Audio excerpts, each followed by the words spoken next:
Hi guys, welcome to another video. इस video में हम चैप्टर सेकंड करने वाले हैं एसएफएम का। बाकी के सारे चैप्टर हमारे यूट्यूब चैनल पे हैं, प्लस एफआर और बाकी सब सब्जेक्ट्स रिलेटेड लेक्चर्स पे हम डालने वाले हैं। तो अगर आपको ये सारे लेक्चर फ्री ऑफ कॉस्ट चाहिए तो आप चैनल को सब्सक्राइब कर सकते हैं, प्लस वीडियो को लाइक भी कर सकते हैं। तो चलिए शुरू करते हैं। Risk management.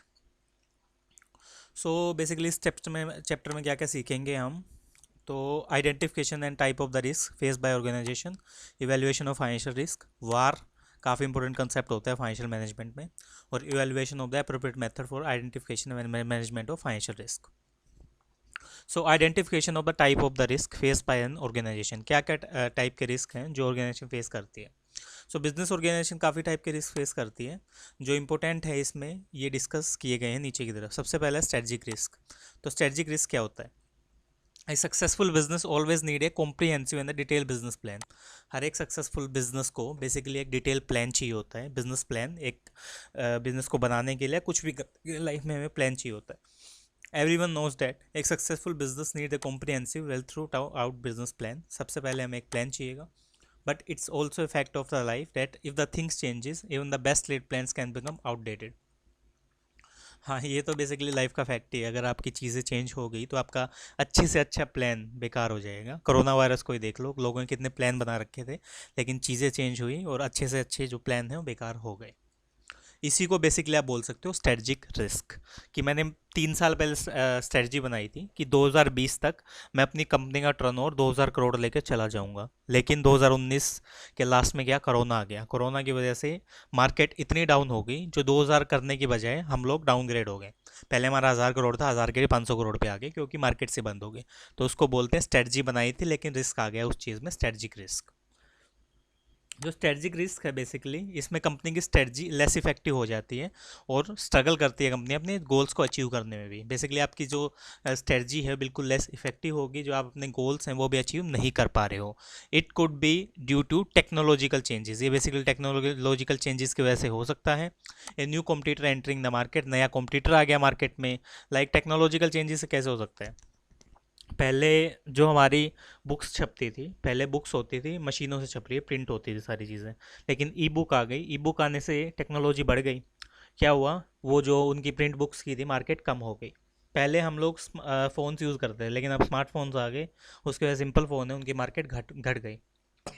New competitor entering the market.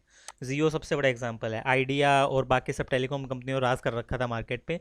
जियो आया, सारी स्ट्रेटजी फेल हो गई। Shift in the customer demand. Basically customer demand में शिफ्ट हो गया। पहले लोग चाइनीज़ परफॉर्मेंस का प्रोडक्ट्स को ज़्यादा परफॉर्मेंस देते थे। वो ज़्यादा खरीदना चाहते थे, प्रेफरेंस ज़्यादा होती थी उनकी। अब फिर इनिशिएटिव हुआ बाय कार्ट चाइना, उसके बाद इंडियन प्रोडक्ट्स को खरीदने लग गए। तो कस्टमर की डिमांड ही बदल गई। Increase in the cost of raw material. Basically पहले जो चीज़ चाइनीज़ वहाँ से मंगाते थे इंपोर्ट करके, उसकी कॉस्ट पड़ती थी 10 पैसे, लेकिन वही इंडिया से खरीद रहे हैं, उसकी कॉस्ट पड़ रही है 50 पैसे। तो अपने आप ही आप माल बनाना बंद कर दोगे क्योंकि स्ट्रेटजी बेकार होगी। Any number of the other large scale changes, इसी तरह के काफ़ी सारे चेंजेस आ सकते हैं। कोरोना वायरस सबसे बड़ा आप मान सकते हो। एग्जाम्पल ले लो, सबसे बड़ा किस चीज़ का है, कोडेक का। कोडेक के कैमरे सुने होंगे, पहले रील वाले कैमरेज आते थे जिनमें रील डलती थी, उसके बेसिस पर हम फोटोज़ खींचते थे। लेकिन वो डिजिटल कैमरास बना सकते थे 1975 तक। लेकिन उन्होंने इनोवेशन को एज ए थ्रेट माना, इस इनोवेशन को एज ए थ्रेट माना और अपने कोर बिजनेस मॉडल में उसको इम्प्लीमेंट नहीं कर पाए वो लोग। However the price paid, if the price paid because digital camera ultimately discovered by other company. तो इसी तरह फिर दूसरी कंपनीज ने डिजिटल कैमरा लेके आ गई, कैनन लेके आ गई, बाकी कंपनियां लेके आ गई। तो वो बेसिकली फेल हो गए उसको डेवलप करने में और पीछे रह गए।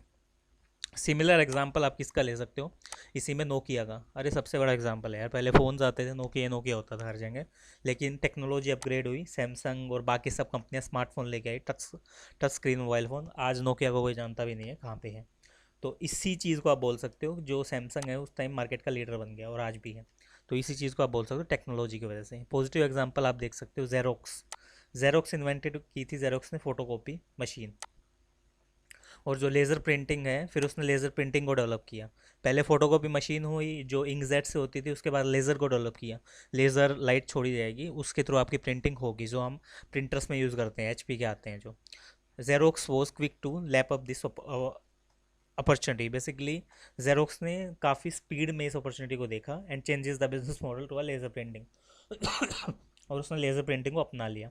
It survive the strategic risk and escalate the profit further. इसकी वजह से उसका प्रॉफिट इतना बढ़ गया और जो स्ट्रेटजिक रिस्क हुआ बेसिकली उसका, और प्रॉफिट भी काफ़ी हद तक बढ़ गया। कंप्लाइंस रिस्क कैसे बोलते हैं? Every business need to be comply with rules and regulation. हर एक बिजनेस को बेसिकली कंप्लाई करने पड़ते हैं rules and regulation. Company act follow करना है, बेसिकली ट्रेड एक्ट फॉलो करना है, सेबी की गाइडलाइन फॉलो करनी है, ये सारी चीज़ें। Each business organization had to comply with the plethora of the rules and regulation guideline. हर एक बिजनेस को काफ़ी सारे रूल्स एंड रेगुलेशन फॉलो करने पड़ते हैं। No compliance leads to penalty in the form of fine and imprisonment. कोई भी पेनल्टी आपकी कोई भी नॉन कंप्लाइंस आपको पेनल्टीज और फाइन लग जाते हैं अगर आपने उस रूल को फॉलो नहीं किया।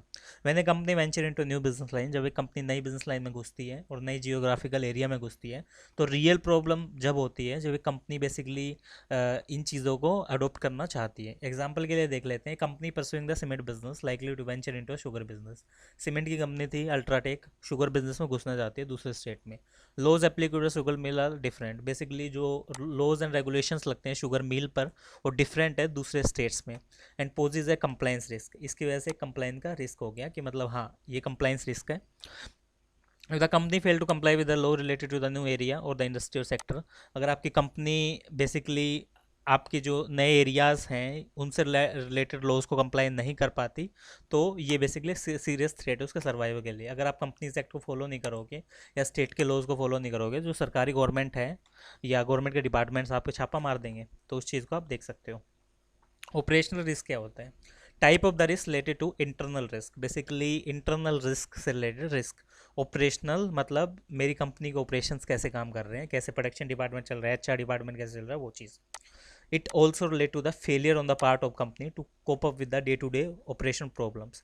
बेसिकली आप बोल सकते हो कि कंपनी अपने सही से ऑपरेशंस को चला नहीं पा रही है, प्रोडक्शन सही से काम नहीं कर रहा है, एचआर सही से काम नहीं कर रहा है, सेल्स डिपार्टमेंट घपला कर रहा है, तो उस चीज़ को बोल सकते हो। Operation risk related to the people as well as process. Basically people से रिलेटेड भी हो सकता है, प्रोसेस से भी। आपके लोग सही से काम नहीं कर रहे हैं या आपकी प्रोसेस अच्छी नहीं है, तो ये बोल सकते हो। ये इंपॉर्टेंट है, ये एमसीक्यू में आ सकता है। पीपल्स और प्रोसेस इनसे रिलेटेड होता है। We will take an example of listed it. Employee paying out the 1 lakh from the accounts of the company instead of 10,000. Basically किसी बंदे की 10,000 रुपये सैलरी है लेकिन उसको 1 लाख रुपये कर रहे हो, तो ये आपकी प्रोसेस रिस्क है, कोई चेक करने वाला है ही नहीं हो। बंदा भी मतलब पीपल रिस्क भी हो, बंदा ले रहा है सैलरी, उसको पता है 10,000 है फिर भी 1 लाख ले रहा है, तो this is people as well as a process risk, right? ये पीपल रिस्क भी प्रोसेस भी है। An organization can employ the another person to check the work of that person who has mistaken paid 1 lakh. Basically organization दूसरे बंदे को appoint कर सकती है उस बंदे का काम चेक करने के लिए जो 1 लाख उसको पे कर रहा है, और ये या कोई इलेक्ट्रॉनिक सिस्टम इंस्टॉल कर सकती है जो अनयूजुअल अमाउंट को पकड़ लेगा। तो हो सकता है ये सारी चीज़ें हो सकती हैं। फाइनेंस रिस्क क्या है? बेसिकली अनएक्सपेक्टेड चेंजेस किए गए हैं फाइनेंशियल कंडीशंस में, लाइक प्राइस एक्सचेंज रेट है, आपकी क्रेडिट रेटिंग कैसी हो रही है, इंटरेस्ट रेट कैसा आ रहा है, वो चीज़। Political risk is not a financial risk. Basically आपका पॉलिटिकल रिस्क तो फाइनेंशियल रिस्क हो ही नहीं सकता। लाइक आप अनएक्सपेक्टेड चेंज ये मान सकते हो कि प्राइसेस एक्सचेंज रेट बढ़ गया। लाइक फॉरेन एक्सचेंज से आप फॉरेन से इंपोर्ट करते थे पहले 70 रुपये का डॉलर था, 75 का हो गया, काफ़ी ज़्यादा फर्क आएगा। क्रेडिट रेटिंग्स बढ़ गई, पहले लोन लेने में जितनी रेटिंग लगती थी अब उसकी दुगनी लग रही है। इंटरेस्ट रेट बढ़ गया, बैंक से 5% पे लोन मिल जाता था, अब उसी चीज़ के 15% ले रहे हैं, तो हमारा फाइनेंशियल रिस्क का पैसा ज़्यादा देना पड़ेगा। Any unexpected political change in any foreign country, किसी दूसरी कंट्री में चेंज हो गया फॉरेन कंट्री में। लाइक आप ये बोल सकते हो चाइना ने बाईकाट कर लिया इंडिया से कि हम इंडिया में कोई भी अपना एक्सपोर्ट नहीं करेंगे, तो दूसरी कंट्री में चेंज हुआ लेकिन इफेक्ट हमारे ऊपर पड़ा है, ये हमारी कंपनी का फाइनेंशियल लॉस है। या हम लोग लाइक एक्सपोर्ट करते थे चाइना में या एक्सपोर्ट करते थे यूएसए में, हमारे यहाँ से हैंडीक्राफ्ट जाता है यूएसए और यूके में, लेकिन उन लोगों ने बोला कि तुम्हारे इस पर कस्टम ड्यूटी 100% लगेगी, तो इसकी वजह से हमारी क्या है, बढ़ जाएगी। जो चीज़ पहले वहाँ पे $10 की मिलती थी अब वहाँ $20 की मिलेगी, तो लोग खरीदना बंद कर देंगे, तो ये भी फाइनेंशियल रिस्क है। दूसरी कंट्री की पॉलिसीज़ की वजह से हमें फाइनेंशियल रिस्क आ गया। According to the broadly financial risk can be divide into following categories. Basically आपका जो रिस्क है इन कैटेगरीज में डिवाइड हो सकता है। Counter party risk, risk occur due to the non honoring of the obligation by the countering party. Basically आपका risk हुआ due to non honoring of the operation by the counter party. दूसरी counter party ने अपनी obligations को follow नहीं किया, which can be failure to deliver the goods for the payment already made. लेकिन basically ये था, फ्लिपकार्ट का एग्जाम्पल लेके देखते हैं इसमें। फ्लिपकार्ट आपकी कंपनी थी, फ्लिपकार्ट ने क्या किया, जस्ट अ मिनट मैं आपको समझाता हूँ इसमें।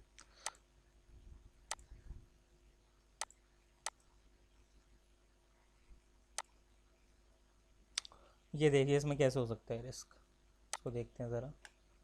यहाँ है ये फ्लिपकार्ट, ये बेसिकली ई कॉमर्स वेबसाइट है, ठीक है, ई कॉमर्स वेबसाइट है। दूसरी यहाँ पे कंपनी है आपकी ई कार्ट, या बोल सकते हो इसको DHFL, ये इसके लिए डिलीवरी करती है। ये था मिस्टर ए, मिस्टर ए ने यहाँ पे पैसा पे कर दिया फ्लिपकार्ट को, लेकिन इन लोगों ने क्या है, मिस्टर ए को डिलीवरी की ही नहीं अभी तक, यहाँ पे डिलीवरी नहीं हुई। तो ये एक काउंटर पार्टी रिस्क हो सकता है। इसको पैसा पे कर रखा है फ्लिपकार्ट को, लेकिन डिलीवरी यहाँ पे DHFL कर नहीं रहा है कस्टमर को, कस्टमर परेशान है। तो इस चीज़ को आप बोल सकते हो कि ये बेसिकली मेरा क्या है, एक काउंटर पार्टी रिस्क है, दूसरी पार्टी वो काम कर ही नहीं रही, तो वो चीज़ हो सकती है हमारे। अब इसी तरह हम देखते हैं आगे, जस्ट अ मिनट।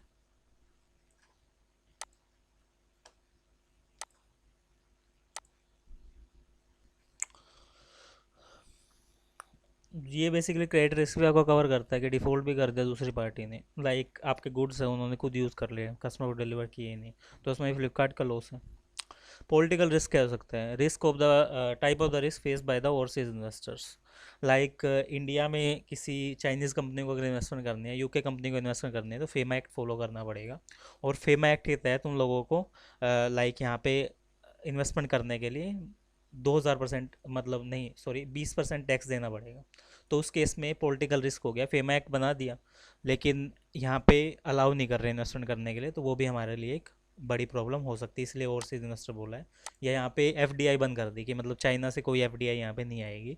अभी कोरोना के टाइम पे जब किया था, जब यहाँ पे कंट्रीज़ में बेसिकली वॉर की सिचुएशन बनी बॉर्डर पे कि FDI चाइना से डिसअलाउ करो, तो वो चीज़ भी हो सकती है। Adverse action by the government of the host country may lead to huge losses, basically adverse action लिए गए हैं गवर्नमेंट के द्वारा, जो होस्ट कंट्री थी, ये काफ़ी लॉसेस हो सकते हैं यहाँ पे। क्या हो सकते हैं, कौन सा confiscation and the destruction of the overseas property, basically overseas property है उसको तोड़ दिया गया। Rationing of the remittance of the home country, basically आपकी जो रेमिटेशन दे जा रही थी उसको रेशनिंग कर दिया गया, उसको बदल दिया गया। Restriction on the conversion of local currency of the host country into foreign currency, basically restriction लगा दी कि आप यहाँ पे करेंसी कन्वर्ट नहीं करा सकते। रिस्ट्रिक्शन एज बोरोइंग, आप बोरो नहीं कर सकते यहाँ पे। इनवैलिडेशन ऑफ द पेटेंट, आपके सारे पेटेंट्स इनवैलिड हो गए। Price control of the product, जो आपका प्राइस कंट्रोल था प्रोडक्ट का, वो हमने बेसिकली उसको कंट्रोल कर दिया कि आप यहाँ पे $100 से चीज़ें ऊपर चीज़ें बेच नहीं सकते। अब नेक्स्ट क्या है, इंटरेस्ट रेट रिस्क। ये क्या हो सकता है, risk due to the change in the interest rate resulting in the assets and liability. पहले लोन मिलता था 10% के हिसाब से, अब मिल रहा है 15% के हिसाब से। This risk is more important for the banking company as their balance sheet items are the more interest sensitive. Basically ये रिस्क ज़्यादातर इंपॉर्टेंट होता है बैंकिंग कंपनीज के लिए, क्योंकि उनकी जो बैलेंस शीट आइटम्स है ज़्यादा सेंसिटिव होती हैं। Base of the earning is spread between the borrowing and the landing rate, basically आपका जो बोरोइंग और लैंडिंग रेट के बीच में ये चीज़ें फॉल करती हैं। As we know that the interest rates are दो टाइप के इंटरेस्ट रेट हो सकते हैं, फिक्स और floating. Risk in both of the this type is inherent, इन दोनों टाइप्स में रिस्क है कि आपका इनहेरेंट है। If any company has borrowed the money at the floating rate, then with the increase in the floating the liability under the fixed rate shall be remain the same. अगर आपकी company कोई बोरो करती है आपकी floating rate पे, और जो increase हो रहा है फ्लोटिंग रेट में लाइबिलिटी के साथ फिक्स्ड रेट में, वो बेसिकली सेम रहेगा आपका। जो फिक्स रेट है वो फ्लोटिंग और लाइबिलिटी के हिसाब से आपका वेरी करता है, और जो आपकी लाइबिलिटी है कंपनी की इंटरेस्ट पे करने के लिए फिक्स पे के, वो कंपेयरली हायर रहती है इस केस में। करेंसी रिस्क कैसा हो सकते हैं, बेसिकली जो आपके इफेक्ट करता है ऑर्गेनाइजेशन की जो फॉरेन एक्सचेंज से डील कर रहे हैं, जो कैश फ्लो चेंजेस है आपके, जो मूवमेंट है करेंसी रेट्स का, तो उसको आप बोल सकते हो करेंसी रेट्स। लाइक कितने में एक्सचेंज हो रहा है, पहले 70 की होती है तो 75 की होती है, 2% सरचार्ज लगता है उसमें, वो चीज़। Risk can be affected by the cash flow adversely और द फेवरेबल, रिस्क आपका इफेक्ट किया जाता है कैश फ्लो के द्वारा एडवर्सली या favourably. If the rupees depreciate, the US receivable will stand to gain to the importer who has liability to pay in the US dollar. Basically आपका रुपया क्या था, डेप्रिशिएट हो गया भाई, पहले 70 का डॉलर होता था अब 80 का हो गया, तो आपको ज़्यादा पैसा पे करना पड़ेगा, तो वो करेंसी रिस्क है। लिक्विडिटी रिस्क क्या हो सकता है? Liquidity risk can be define as inability of the organization to meet its financial liability due become due. Basically आपकी इनएबिलिटी, आप अपनी लाइबिलिटीज़ हैं, लाइक आप पे काफ़ी सारा लोन हो रखा है, उस लोन को पे कर ही नहीं सकते, तो लिक्विडिटी रिस्क है।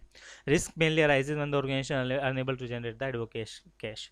रिस्क बेसिकली जब होता है जब ऑर्गेनाइजेशन जनरेट नहीं कर पाती एक एडवोकेट कैश को, और when the some mismatch in the period of the cash flow generation, और आपका अगर कोई मिसमैच हो जाता है कैश फ्लो जनरेशन के टाइम पे, लाइक आप कैश फ्लो जितना जनरेट कर रहे हो वो मैच हो ही नहीं रहा आपका। Type of the risk is more prevalent in the banking business. इस टाइप के रिस्क आपके ज़्यादा प्रिवेलेंट होते हैं बैंकिंग बिजनेस में। देर में भी mismatch in the maturity and receiving the fresh deposit. इसमें बेसिकली मिसमैच हो सकता है आपका रिसीव करने में फ्रेश डिपॉजिट्स या मैच्योरिटीज़ के टाइम पे, तो वो डिपेंड करता है। Evaluation of the financial risk. Evaluation of financial risk क्या होता है? From the stakeholder point, basically कैसे इवेल्युएट करते हैं फाइनेंशियल रिस्क को। स्टेक होल्डर पॉइंट्स के हिसाब से कैसे देखेंगे? जो हमारे मेजर स्टेक होल्डर्स होते हैं बिजनेस में, इक्विटी शेयर होल्डर्स होते हैं, वो फाइनेंशियल गियरिंग को देखते हैं कि आपकी डेट टू कैपिटल रेशो कितनी है, कितनी कंपनी ने कितना अच्छा डेट ले रखा है, कितना डेट ले रखा है, कितनी कैपिटल है, और कितनी अच्छी बेसिकली उसकी अभी पोजीशन चल रही है वाइंडिंग अप के टाइम पे, तो ये बेसिकली लेस प्रायोरिटाइज की जाती है। और लेंडर के लिए देखा जाता है कि आपकी रिस्क रेशो कितनी है, कंपनी के पास बेसिकली कंपनी ज़्यादा रिस्क को फेस कर रही है, और जो पेमेंट ऑफ द इंटरेस्ट है, प्रिंसिपल पेमेंट का डिफॉल्ट कर सकती है या नहीं। कंपनी के पॉइंट ऑफ व्यू से कैसे देख सकते हैं? कंपनी का पॉइंट ऑफ व्यू ऐसे कि कंपनी बोरो कर रही है एक्सेसिव और लैंड कर रही है बंदों को, उसने डिफॉल्ट कर रखा है। बेसिकली कंपनी ज़्यादा बोरो कर रही है और दूसरे बंदों को साथ के साथ लोन भी दे रही है, इसने हमारे साथ डिफॉल्ट कर रखा है, तो इसी तरह वो लिक्विडेशन में जा सकती है। From the government point of view कैसा देखा जाता है? जो फाइनेंशियल रिस्क है वो एक फेलियर देखा जाता है किसी भी बैंक का, लाइक लेमन ब्रदर्स ने जब एक लॉस हुआ था तो उसका किया था। और जो डाउनग्रेड करता है फाइनेंशियल इंस्टीट्यूशंस को, बेसिकली अगर किसी फाइनेंशियल इंस्टीट्यूट ने फ्रॉड कर दिया तो डाउनग्रेड करता है। अभी DH वो बेसिकली ILFS का जो फ्रॉड था वो चीज़। रिस्क बेसिकली विलफुल डिपोर्टर्स के थ्रू हो सकता है और एक्सटेंड हो सकते हैं सोनियर डेट क्राइसिस के थ्रू, तो ये चीज़ें बेसिकली आपकी काम करती हैं। सो दोस्तों आज की वीडियो में इतना ही। ये आगे की वीडियो में काफ़ी इंपॉर्टेंट कंसेप्ट है वार, ये अगली वीडियो में कवर करेंगे। आपको वीडियो अच्छा लगा आप इसको लाइक कर सकते हैं वीडियो को, और आप चैनल को सब्सक्राइब कर सकते हैं CA फाइनल के सारे सब्जेक्ट्स की वीडियोस फ्री में पाने के लिए। तो धन्यवाद दोस्तों।